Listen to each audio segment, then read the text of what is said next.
getting on YouTube and doing something like we're doing and having a show, talking, asking business leaders, founders, entrepreneurs about their journeys, about the questions and specific things like sales and resilience and you name it, that you want to have these conversations with these people. There isn't some pitch to say, you need to do this with us, right? Obviously, they know that they can do that. Is that a main reason why you create content for all the stuff that have just kind of unloaded on here? Yeah, so I appreciate you saying that. I host a podcast with another coach of mine. His name's Coach Nick Davies. And it's called Truth Seekers.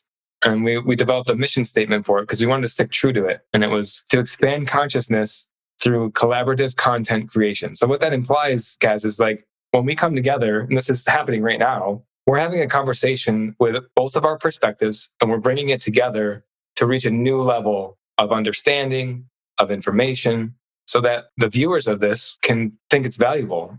Think of it. This is not a humor. Like we've laughed a couple of times. I could tell a couple of jokes, but it's not for people to come and laugh at. It's for them to bring something of value away from it so that they can apply it in their own lives. And that's what Truth Seekers is to me, is like people who want to engage and have these meaningful conversations. I want to know what resilience means to you. I want to know what success means to you because it means a little bit different to me. And I want to share my perspective. And then by the end of it, we've come to an agreement and a higher level of understanding of what success means in the greater grandeur of everything. And I think that's rewarding. I think people subscribe to that and that's what they get excited about. For sure.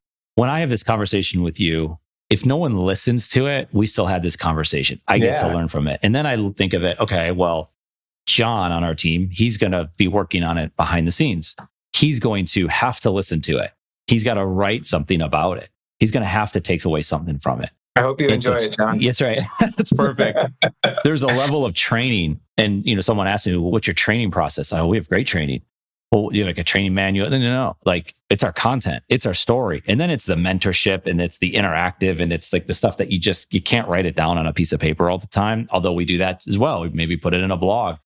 The content's there and then we can have a conversation, right? It's that in between that we can have those conversations on. So I also feel like there's so many benefits to creating content. And those are just two of them that we just talked about because we got to have a conversation. There's a leverage component of it. Perhaps you and I aren't talking, maybe we are, but perhaps you and I aren't talking if I don't have a podcast and vice versa. And so if it's done in a genuine way, I think that's unique leverage. And I think that's media and that should be taken advantage of, again, in a genuine way. There's so many aspects. So much of content is about growing your business. Do this and your business will grow 10x and whatever people say.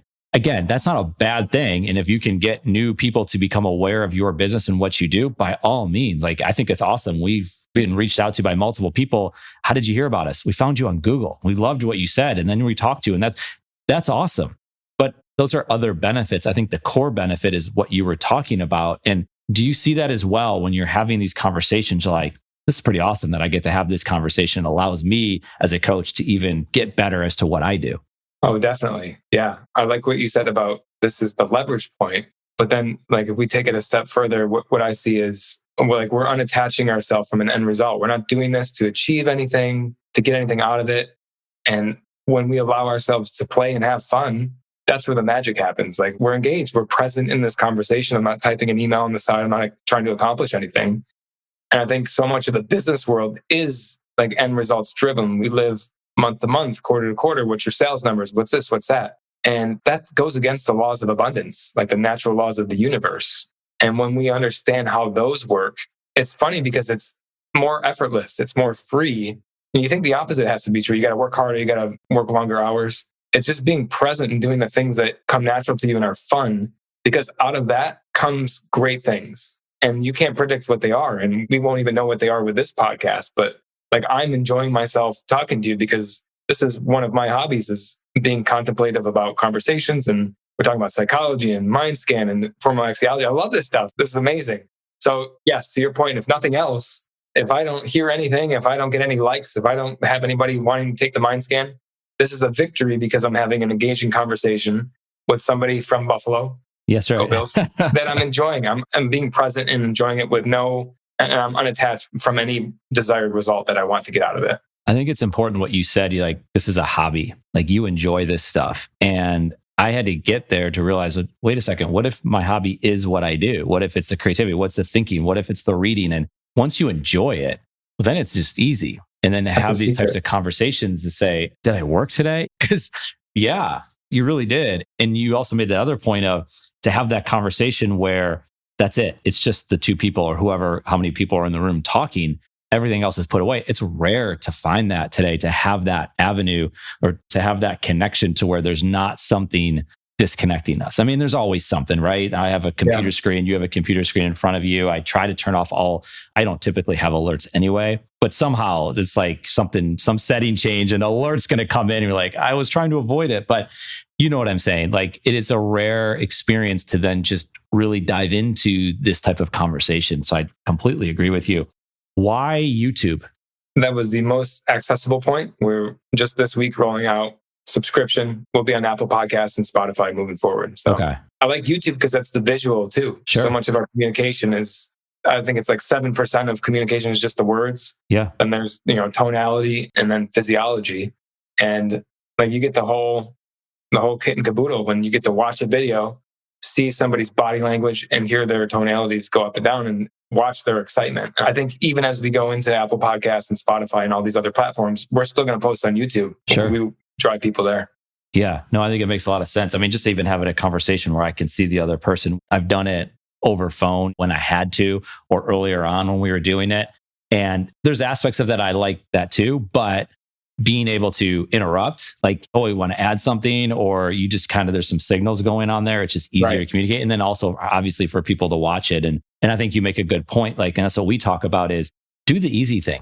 Like you don't have to do it all. People are like, well, you got to get on Facebook. I got to be on Twitter and I got to have a podcast on all these different platforms. And then I need a YouTube channel, Pinterest. And like, hold on, just and I'm sure you would say this, do the easy thing first. And it's wild. We have some stuff on YouTube, but not a lot. We haven't pushed that. That's one area we haven't. But all of these episodes that we're recording right now, it's all video. And I always say, create the library. It's because what I can do is when there's time and when we want to do that next project, we can go put all of this content on YouTube and do it in a unique way of when I have time and want to do it. It's like you said, there's no right or wrong answer. It's a perspective. You go with it and just get it done. And obviously I would imagine you would say the same thing. So I think it's important that you are out there creating content, because here's the thing. If I want to hire someone as a coach, I want to understand who they are, how they talk, what are their beliefs, what do they look like? I think I can have this conversation? And I don't know, like you just feel it. Same thing with a therapist. Like it'd be nice to hear their voice. What do they sound like? You're going to be spending so much time with that person that a long form piece of content, and pick whatever long form means to you, I think can do so much for us. Like I'd rather forget the soundbite, which I get it. Sound bites are nice. I want the long conversation. So going into the politics world that we live in right now, like wouldn't it just be better to hear that person talk for an hour in a conversation as opposed to hearing what they had to say for 30 seconds or 2 minutes? Yeah. It's such a great point. And it goes back to the connectivity with people. If you're exploring coaching, or if you really want to get to know somebody, you got to spend time with them and know how their mind works, what their outlook is. And if it resonates with you, then that's truth right there. Like you can feel it, you know it.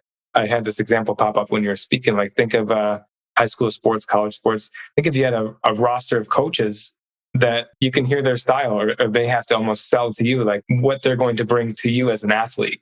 And if like you see value in that, like, oh, I know he's going to push me, or, oh, he's going to give me a different perspective and hone this skill that's a little bit weak. I'm right-footed. Maybe he'll teach me how to kick left-footed, make me a more well-rounded athlete. So yeah, to that point, it's about the all-encompassing consumption of who a person is and what they're bringing to the table that allows you the most information to make the decision that is best for you.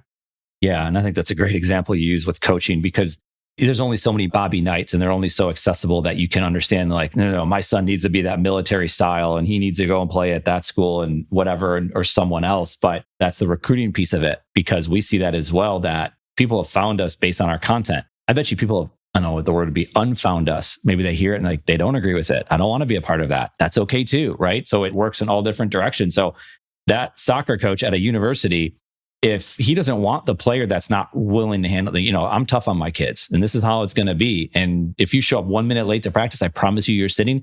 If they don't want that, he doesn't want him in the program. And so to that point, like, yeah, 100%, I totally agree with that. Content Matterz with a Z is our content marketing company that helps entrepreneurs tell their own stories to those who care. And here's the thing. We think every entrepreneur that is willing should have their own content platform. And we want to help make that happen, both by working directly with entrepreneurs and by sharing our own stories, exploring the craft of content marketing. Content Matterz, one piece of content at a time. Learn more at CasContent.com.